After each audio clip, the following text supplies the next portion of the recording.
Hello and welcome to the Darkside. I'm your host, Tabitha Purple, and today you will see that I'm alone. Currently, we have a house full of sick people. I have been out all day working, so I have not got the illness, and I'm hoping to stay away from them. And so I'm joining you for a short edition today.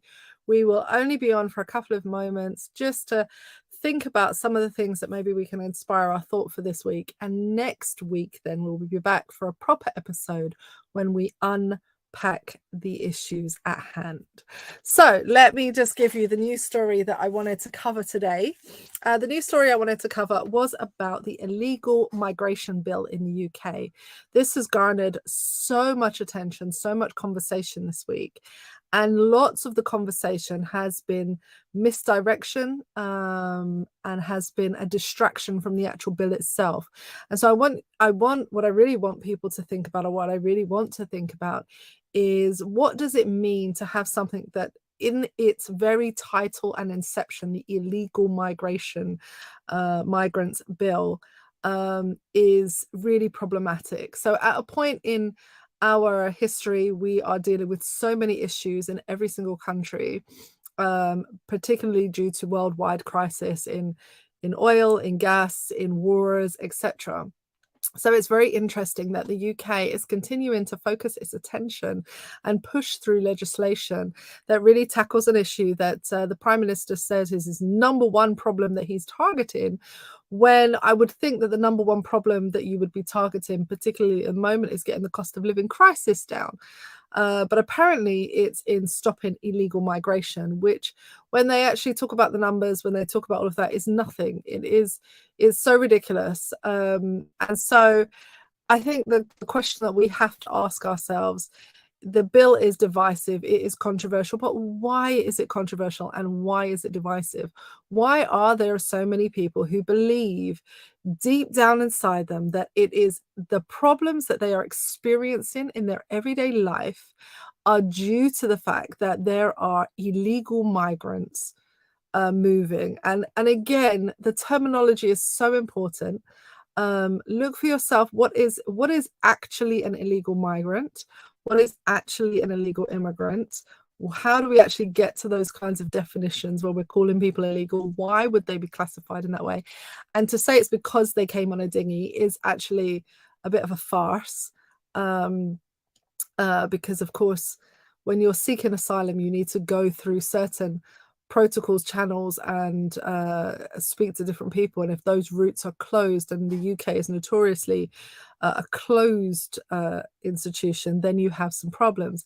And so for us, it's worth considering, really, what are we talking about when we talk about illegal migration? What are we actually talking about? And so there's been some interesting news stories to offset that this week. And so I just want to highlight a few today, just to give us some ideas of what we can see and how they're using the news media to distract us, to point us in incorrect directions. So I'm just changing this. Excellent. Good. That's all done now.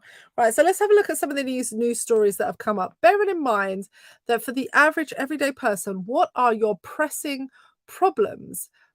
There's been a food shortage in the UK. So if we talk about the UK specifically, there has been a food shortage in the UK due to issues concerning Brexit, issues concerning supply. The rest of Europe are not experiencing the same shortages. So these are specific to the UK, specific to British people. They're experiencing those. You're experiencing a cost of living crisis in which your wages are not going up as high. There are strikes throughout the entire country over wages. There is the fact that people are actually freezing instead of putting on heating, etc. You're eating unhealthily because that's the food that is the cheapest. There's all of these small problems that people are facing. There are news stories this week that, instead of being able to afford childcare, people are having to make really difficult choices because childcare is becoming difficult. So what if you actually had to look at the issues that are really pressing in your everyday life, and then you had to say to yourself, what are the number of things that I would like to really see a government deal with? How would dinghies factor into that? How would this even factor into it? And that's not to say we shouldn't concern ourselves with that, but is the way that we're concerning ourselves with this issue actually helping the issue? And again, I think it just seems like there is a penalization of the individuals, and of course not of the criminal entities. And this has always been the guise under which it said we want to stop criminal activity. Okay, well, the criminal activity, who are you actually penalizing? And so this week, the Home Office has been in another complaints issue. Hugh Edwards basically set in a complaint via the BBC to say that he wanted his image removed because the Home Office had decided to use it without permission. They had used a set of video that he had made for the BBC and had used it on their own account to promote their the migration bill issue. So again, now there's been a lot of talk about, and for those of you that are from the UK, Gary Lineker and what's happening there with his private Twitter account, but here is the public account of the National Home Office. And you have to ask yourself, if you've been listening to the BBC News, particularly over the last few years, and especially under its new management, have you noticed a shift in the politics? Have you noticed the way that they're presenting issues? Are they using inflammatory language more? Are they focusing their attention on things that are so-called divisive more than they're actually focusing their attention on news itself? So you have to ask, well, if the Home Office has this agenda and they are literally taking news segments and using it as propaganda for their own ends, and the BBC are requesting it to be removed because they do not have permission to use it and it's being used falsely, what else are they distracted? What are they actually distracting us from? What is that conversation that we need to have surrounding this bill? Because really, when we're looking at the broad scope of things, during the World Cup, and Mr. Storm, if he was here, would be really on this right now. This is his bugbear. It's his issue, not mine. He brought this to my attention. During the World Cup, it was perfectly okay for all BBC presenters and everyone to be talking about a political issue of Qatar, right? Everyone was encouraged to talk about it. They were encouraged endlessly to spend hours talking about this personally, privately, on air, etc. So now there's another issue at the forefront, but this issue is one in our own domestic backyard. And now the rule is you are not allowed to speak about it. Well, you can't have your cake and eat it. Either we're allowed to talk about these political things or we're not allowed to talk about these political things. Or are we only allowed to talk about these political things when they serve the purposes that you would like to have them serve? And so, of course, this criticism of the government is really unfounded. Another news story that broke just this week is that and this one is an amusing story, but actually it's quite frightening. So while most people are struggling with the cost of living crisis, most people are really having a difficulty dealing with and handling the fact that they are struggling to heat their homes and are really hoping that the winter period is over, even as the temperatures plummeted again and we receive snow. Rishi Sunak, on the other hand, has a heated swimming pool. Well, good for him. You know, I don't have anything against you having a heated swimming pool, but an entire grid in North Yorkshire, electricity grid, had to be upgraded to balance the fact that his heated swimming pool was draining that much electricity from the grid and was causing a problem. And so while we're facing those crises, while we're facing those challenges, here he is having this situation. Now, there's no question in the article itself or in anything that he is doing anything untoward. Like, he has apparently paid for the upgrade, and he's paying for his electricity. No one's saying that he got preferential treatment to have it done early because he is the prime minister or anything like that. But I think it bears thinking in mind, if you are that far removed from the people that you govern and the stories that you and the narratives that you've made your number one problem. So your number one problem, of course, isn't heating, because you can heat a swimming pool. Your number one problem for a country is people in a dinghy. Then what are we talking about here? You obviously have a different agenda than the average person. And on top of having a different agenda, and that's fine, you seem to not have the ability to reckon with yourself and say, okay, let me work out what that agenda might look like. And so particularly for us, I think looking at these issues where you're talking about governance and leadership. And here comes a challenge, right? The people that can be in governance and can be in leadership are often the people that can afford to be in that position. But because you can afford to be in that position, you may be out of touch with the majority of people who live in your area. So how do you keep that connection? Well, that would require that you actually spend time with those people. But as we know, many MPs, and this has come out recently as well, many MPs are being accused of not spending time in their districts, not doing the clinics, not doing the hard graft of listening to the people so they actually know what issues are affecting their people. Instead, they spend their time posturing in Downing Street. And so those are the issues. And so against this backdrop, there has been a study then that has shown that the majority of Britons think that hosting Ukrainian refugees is a good thing. And so there was a poll that was done by the civil society organization. It found that 88% of people who took in refugees from Ukraine would do so again, while just 3% said they wouldn't. It also found that 68% of Britons believe the fact that the UK has taken in more than 150,000 refugees as a good thing from Ukraine, of course, and only 17% think it's a bad thing. So again, we have to ask the question, if we can take in the refugees that we like, what is going on? What are the underlying factor? What is the scapegoating that is happening within your society that allows you to enable this? Now, bear in mind and remember this. During the Brexit process, it was the majority of Eastern Europeans that were targeted, scapegoated. They were picked on. The violence against Polish people, etc., was really high. Having friends from those parts of the world, it was really sad to see how people would be on the attack.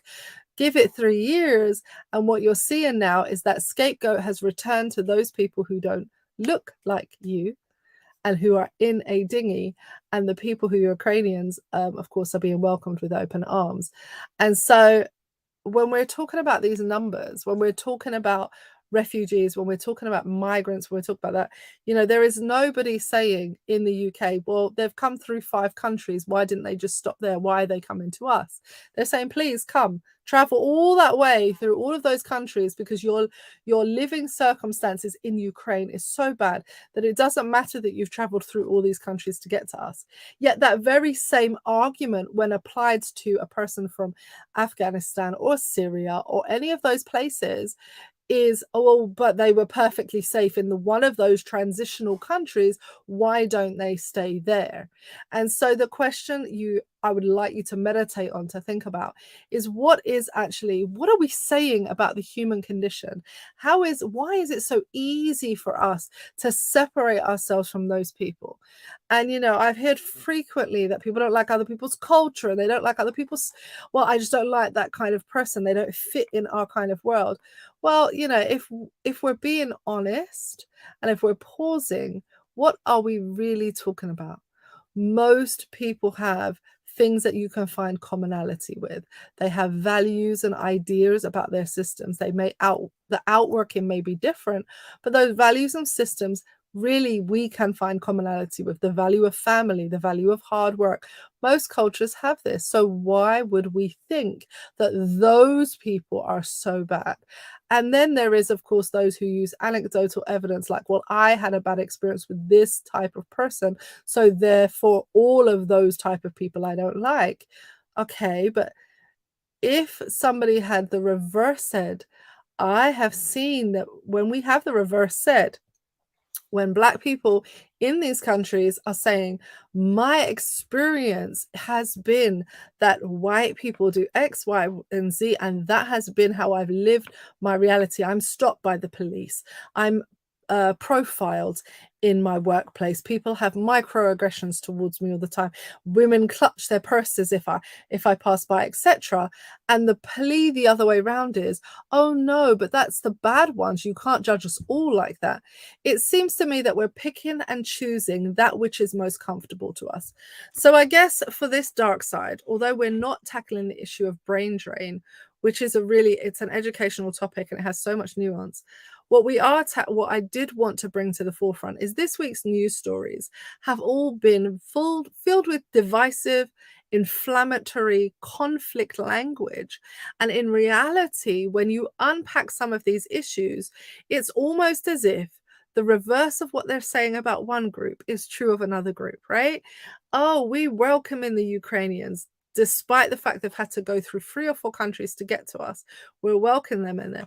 But if another group of people have had to go through 3 or 4 countries, why don't they just stay where they are? Forgetting that the UK takes one of the lowest numbers of refugees in the world.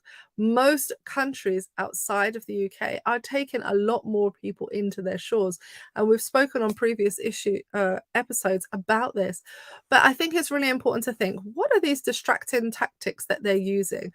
When we're looking at the BBC, particularly in the UK, and the controversy surrounding Gary Lineker and all of the sports presenters who are freelance workers or who are independent workers, who are contractual workers, and they are using their private accounts on their private feeds to make their points made known.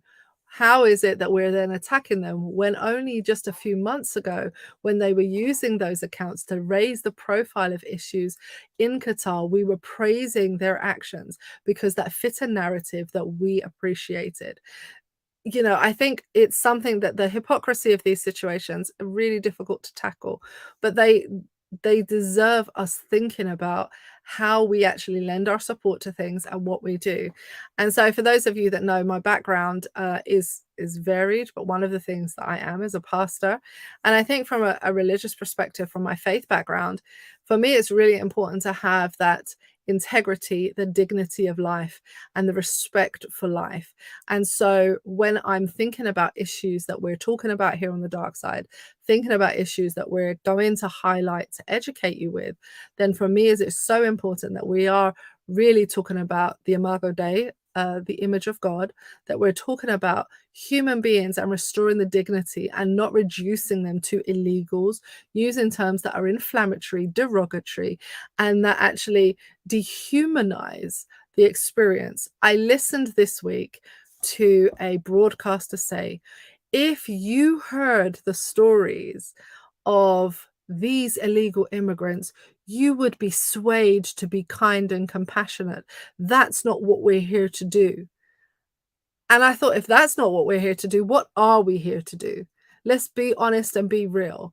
If we are not here to listen to the stories of those in need and to actually process their need properly, then what is the point? And this was after listening to the story of someone who had been in a dinghy and survived the harrowing process of claiming asylum and was stuck in limbo, living in a shack, trying to figure out when his life could start.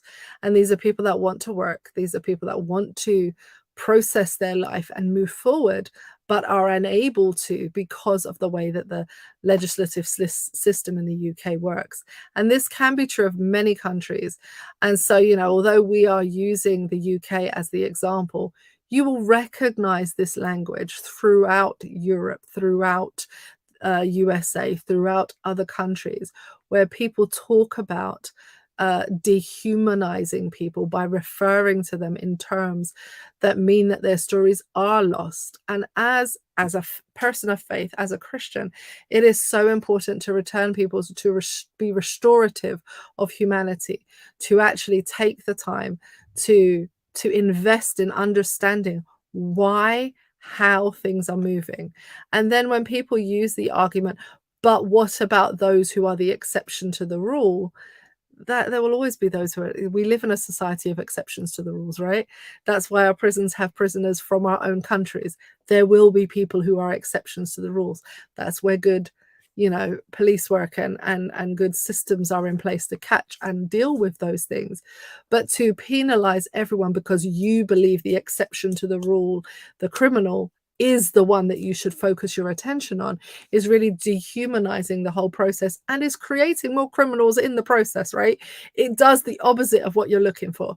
So I just wanted to come on here, despite the fact that I'm without my co-host today, despite the fact that we have a house full of vomity people, and to just really just raise some of the news issues that we have so that you at least had a little talking point for this evening. Next week, then we will be dealing with the issue of the brain drain. So that will be our issue. If you if you don't know what that term is, please do come back next week. We will go through it. To give you a short introduction, we are talking about Western countries who use universities as a methodology of enticing people from abroad to come and work into their fields, or they use huge packages, employment packages, and they take the best of the world, what the world has to offer, and takes it to their country and then they will say things like, well, here in this country we have such amazing people. Yes, because you've taken them from all over the world. They're not your people, right? But what that does to the home country is it then creates a problem, because the individuals are looking for the best that they can to use their talents and their gifts the best they can. They're looking to educate themselves. They're looking to do those things. But when it then comes to it, you've left behind people who can't run the systems necessary. And so the idea of a brain drain is a really nuanced conversation. There isn't a one methodology we're going to be dealing with next week. It's a really complex issue, and we can talk about it from various angles. And as a immigrant myself, as a child of immigrants myself, and as an immigrant myself to another country, I do understand the complex nuance of the brain drain, but it is an important conversation to talk about within the anti-racism, anti-capitalist kind of work that we do here on the dark side. So we're going to take it from a slightly different angle, and hopefully you guys will really enjoy that conversation. So that will be next week. Thank you to those who have joined today. As I said, today is going to be just a short edition because my co-host is not with me. I feel kind of lonely here. It's just me, and thank you for your comments. I've seen a comment in the comment section. But thank you so much for being with me today. We will be back next week on the dark side when we will be looking at the brain drain. Very complex issue, very nuanced, giving it a slightly different spin. As always, thank you for your continued support. Do please share, like, comment, subscribe, do the thing. We appreciate you. God bless. Peace out.